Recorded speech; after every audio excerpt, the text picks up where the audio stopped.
welcome back to School for Startups Radio. Again, Jim Beach with you. I am very excited to welcome to the show my next guest. This is a really impressive story, and I know you're going to want to hear it. His name is John Gambill. He is the CEO and founder of a company called Go Concepts. They are Ohio's #1 IT solutions shop. They provide all of the services. They have a really interesting focus and specialization, working with county boards, agencies, places in the government, things like that. And also, John has been very active in giving back to the community and has been working with a very strong program for people with disabilities, and we'll be talking about that as well. It's pretty exciting. John, welcome to the show. How are you doing today? Hey, I'm doing very well, Jim. Thanks for having me. Really looking forward to sharing our journey and hopefully some helpful information to your listeners. Excellent. Well, let's start right there. Let's talk about the journey. Tell us the very beginning. How'd you get started with Go Concepts? 22 years old now. Congratulations. Most businesses die at 3 years. 22 is damn impressive. How'd you get started? Yeah, we've been extremely fortunate. We actually started in 1997.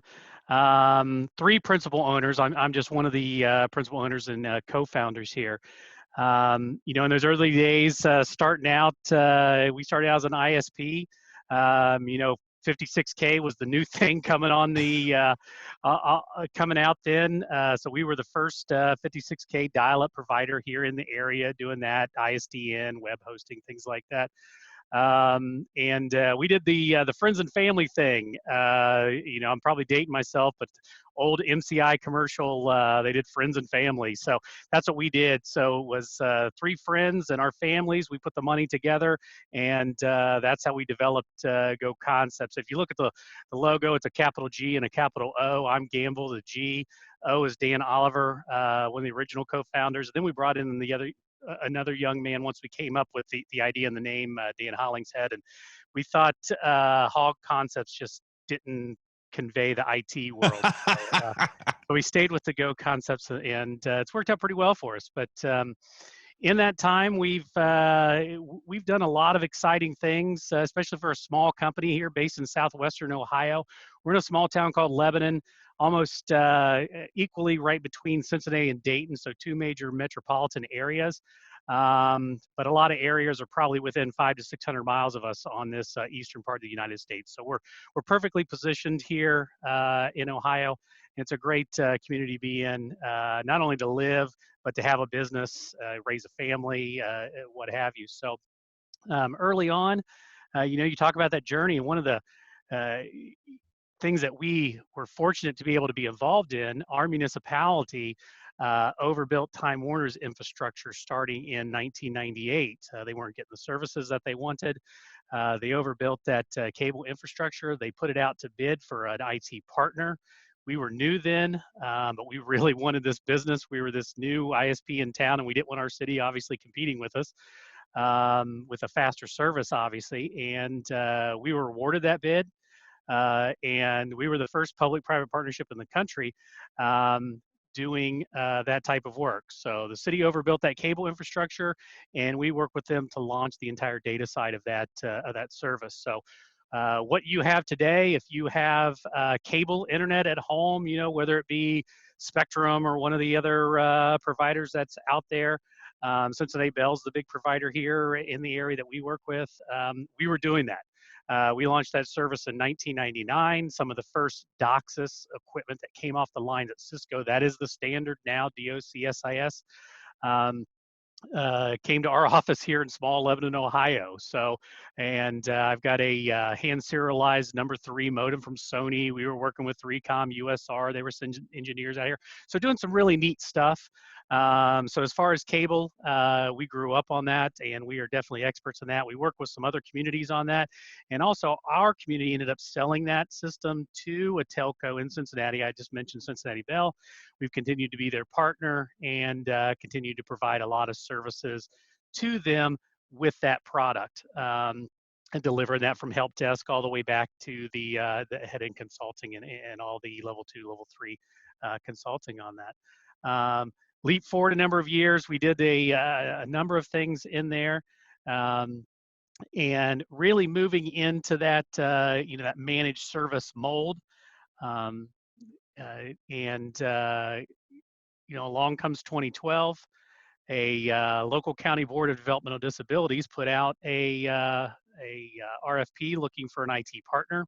They were working with the county's internal IT, just work getting the modernization and the services and the response level that they felt they needed to effectively serve the individuals they serve. They put it out. We were fortunate to be awarded that. Launched that with them in January of 2013, and really made the decision at that point that that was an area that we were going to focus on. So since 2013, our complete focus has been on supporting county boards, agencies, independent providers, vendors, businesses, anybody that's in that lane of developmental disabilities here in Ohio. We provide managed services to them, and we don't get to support the individuals that they serve, but we get to make it easier for them to do their job. Incredibly rewarding. Our staff loves it, and we really love working with the customers. So that's kind of the we just had the big race, so that's kind of the Daytona 500 view of 20 some years there. Excellent. It amazing story, and congratulations on the success. So, I heard a little bit of serendipity in there that Ohio announced that they were doing this project for the disabled, and you stepped in. Didn't sound like that was part of the plan, but now that seems like that is the plan. Did I hear that right? Absolutely. And, that's a great point. One of the things that we felt has provided us this longevity and the fortunate success that we've had is that we've been able to be, very agile and very flexible, adjusting to the market. You mentioned a lot of small companies don't make it as long as we have, especially in this industry, telecommunications, the IT industry. Unless they're, very small shops or they've been gobbled up by, a lot of these, whether it's, VCs or companies that are looking to roll up MSPs. So we've been extremely agile. We're all very active in the business. And, it necessarily that exact client probably wasn't the goal, but definitely those services, what we were doing in that managed service lane was the business plan and was what we were doing and where we were going. Um, but yeah, we just kind of found we kind of found our passion there. My wife is in career technical education. She's been at a place called the Warren County Career Center. We're in Warren County, Ohio. Um, and she's been there for 20 years. The majority of that time, she's been in charge of all their special needs programs, working with a program called Project Search here in Ohio, and that does placement of special needs individuals in job settings. It's one of the passionate things she's done. She's transitioning out. She's now a campus director for their medical programs. She's transitioning that to another great individual, but it's something she's having to reluctantly give up. We have a couple special needs individuals in our family. Dan Hollingshead, who I mentioned, one of our principals, his wife is a special needs professor at the University of Idaho, and she was an au pair for a family with some severely disabled child. Um, so we have a lot of connections to it, personally and professionally. But once you're doing that, you become extremely passionate about it, and you see the results of what you're doing. If I could touch on one quick thing about, you mentioned that about that really wasn't the plan. Um, we fell into that trap a lot of small businesses fall into, and if I can give any advice for anybody today, is we tried to be everything to everybody, right? A lot of small businesses try to do that. They don't want anybody else to touch the customer. They were worried that if somebody else touches them, what's going to happen to that relationship. And we were doing that, and that got us into a lot of one-off projects, a lot of high overhead. So we made the decision, hey, listen, let's focus on what we do well, and let's do it really, really well.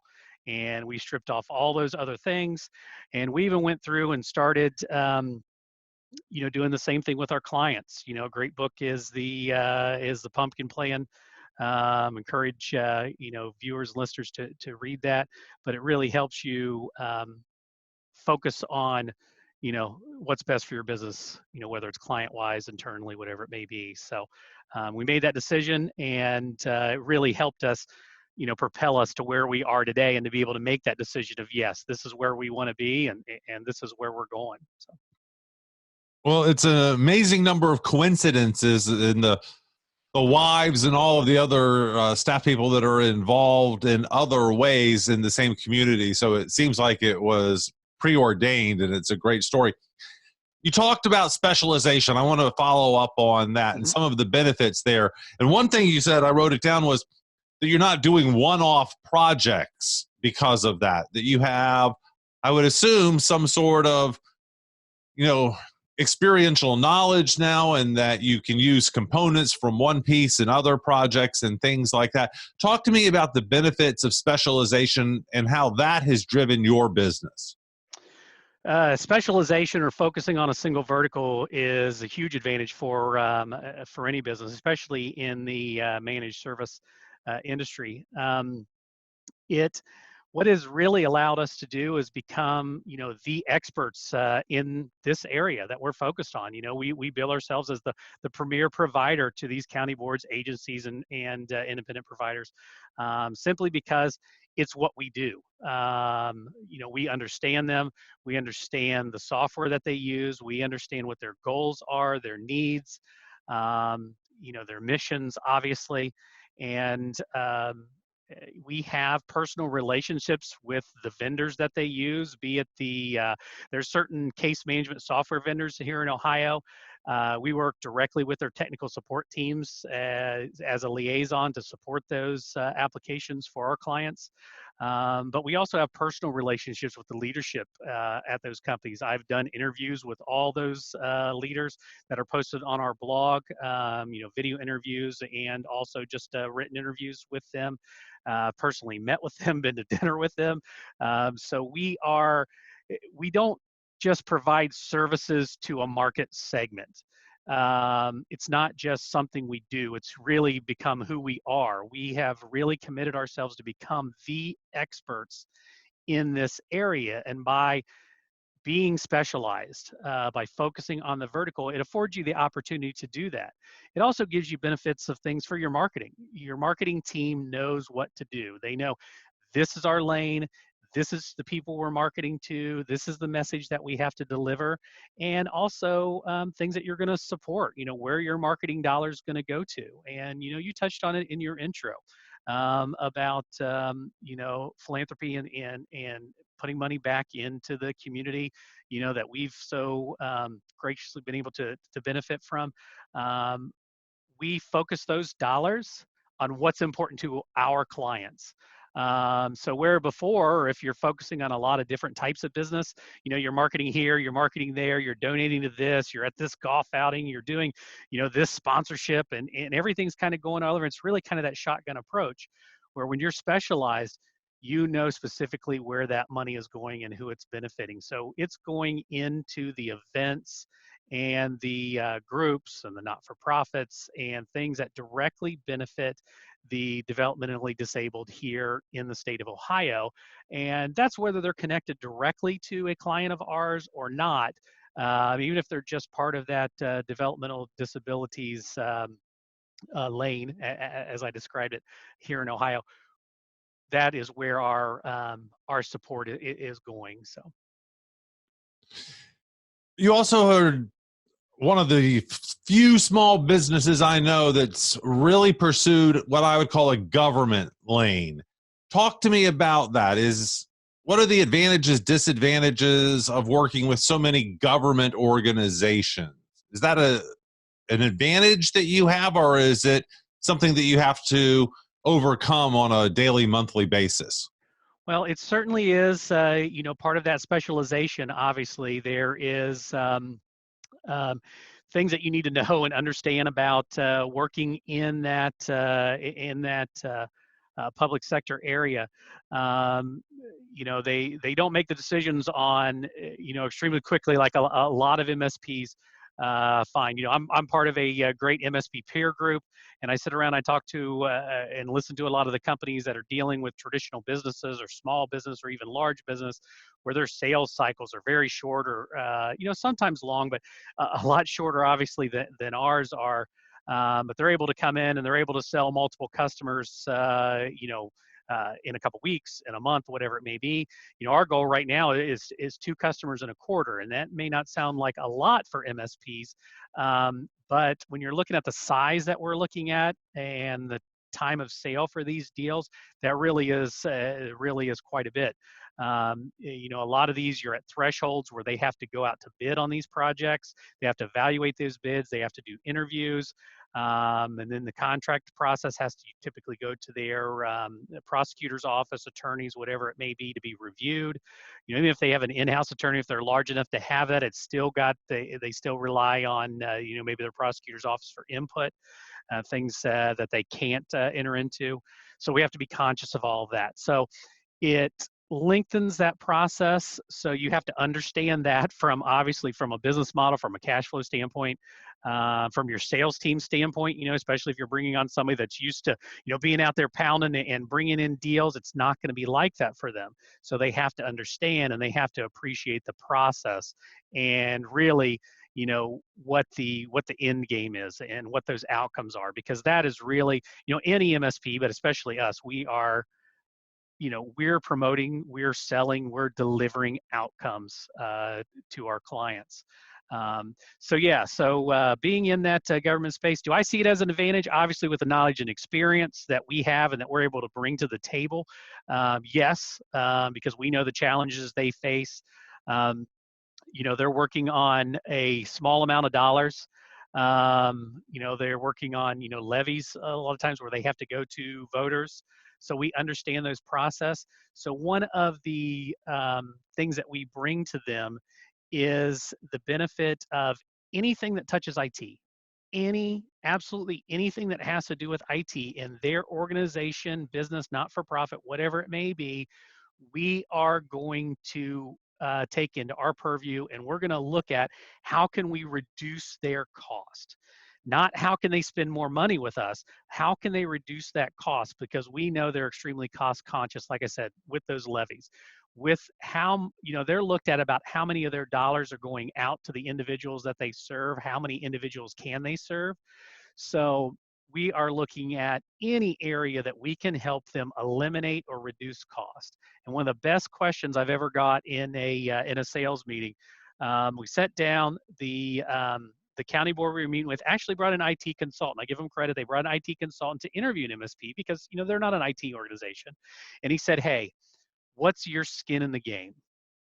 And I said, what do you mean? I said, what do you mean? What? So we're on the same page here.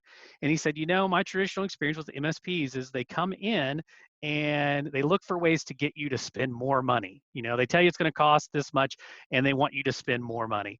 And so what's your skin in the game that ensures that really doesn't happen? And, I thought for a second, and I answered the question. I actually came back and did a blog article about exactly how I answered the question, and because it's one of the best we've ever had. But I really feel our skin in the game is, one of those things that we are looking for ways to bring their costs down. We do a per user model, not a per device. So we encourage them to have as many devices as possible.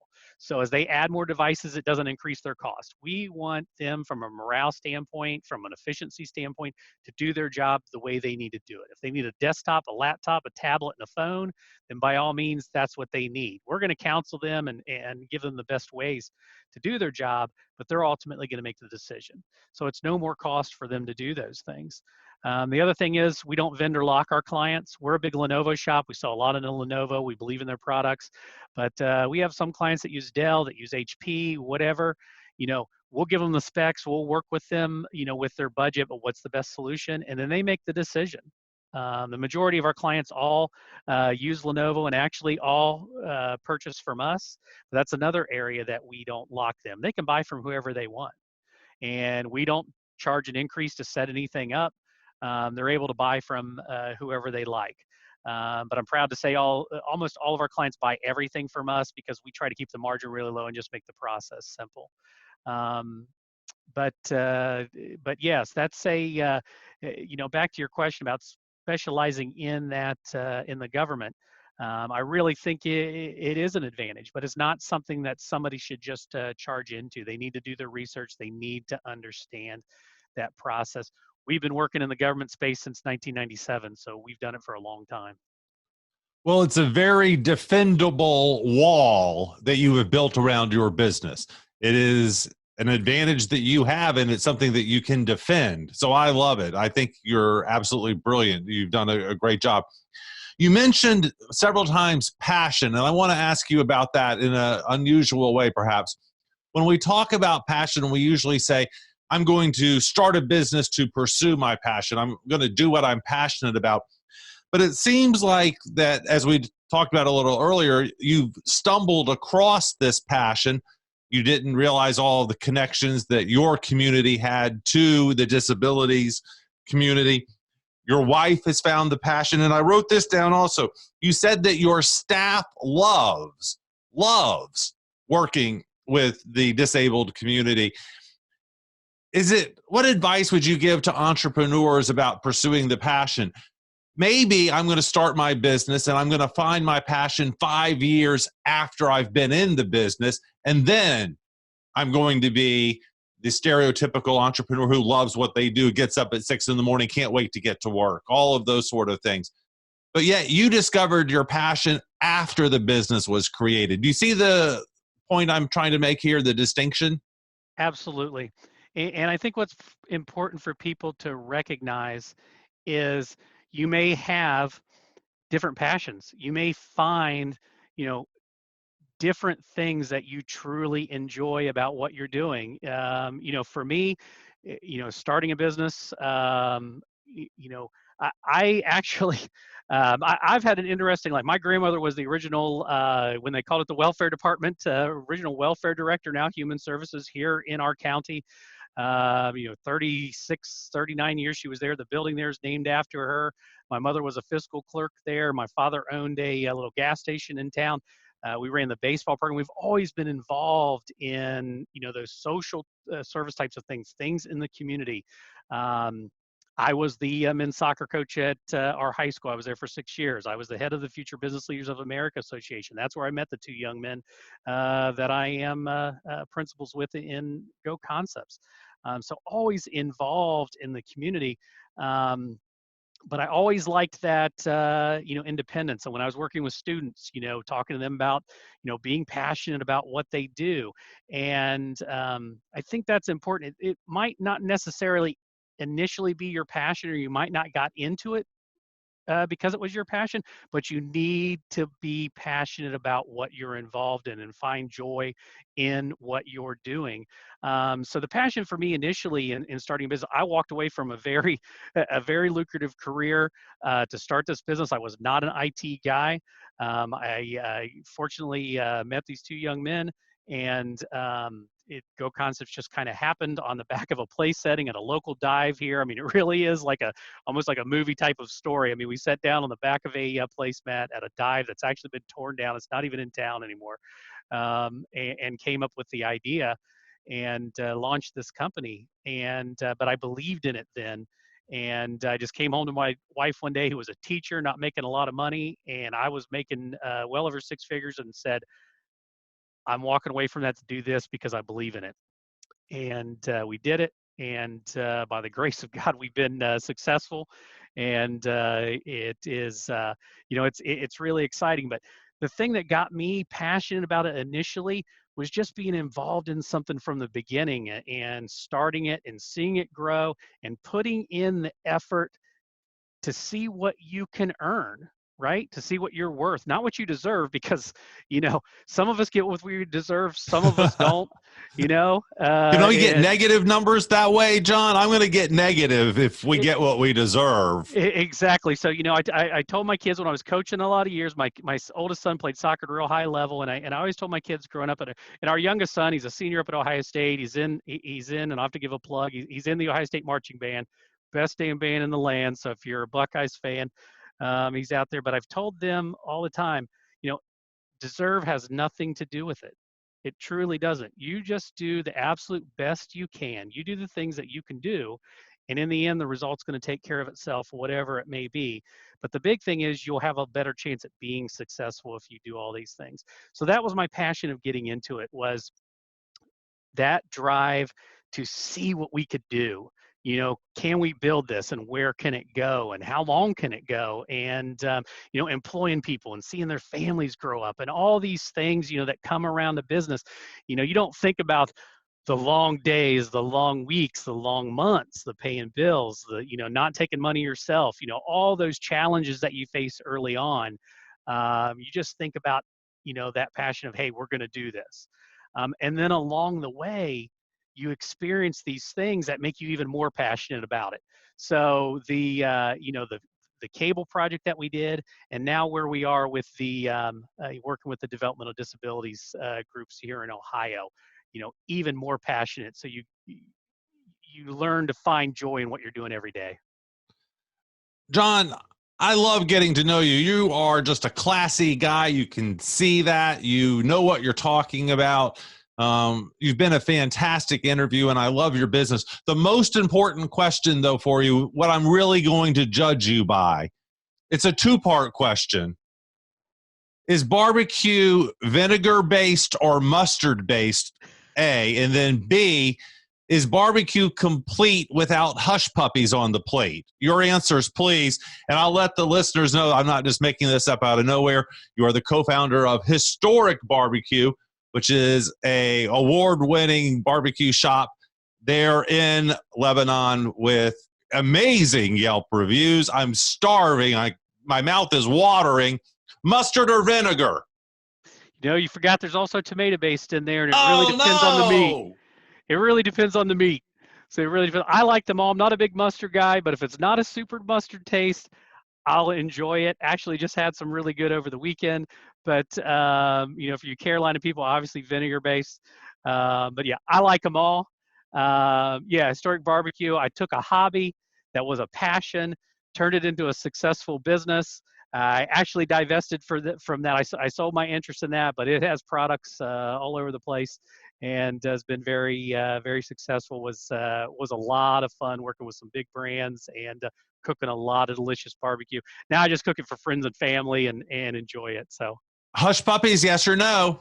I love me some hush puppies. I don't care if it's barbecue or Gotta fish have a or hush whatever puppy. it may be. Absolutely. There's a new barbecue place right around the corner from us, and they serve great hush puppies. And our established barbecue place that's been there for 10 years is losing business, and I bet you they have hush puppies within a month. They'll be getting those on the menu. Yeah. It's important. Hush puppies have disappeared from American menus, and it's, anyway. John, as I said, you're a classy guy. How do we find out more about you? Find out about the business, follow you online, all that stuff, please. Oh, absolutely. Me personally, as well as Go Concepts, we're on all your traditional social media, Facebook, Twitter, Instagram, LinkedIn. The big thing is, if you're interested in checking us out, it4dd.com. That's itfordd.com.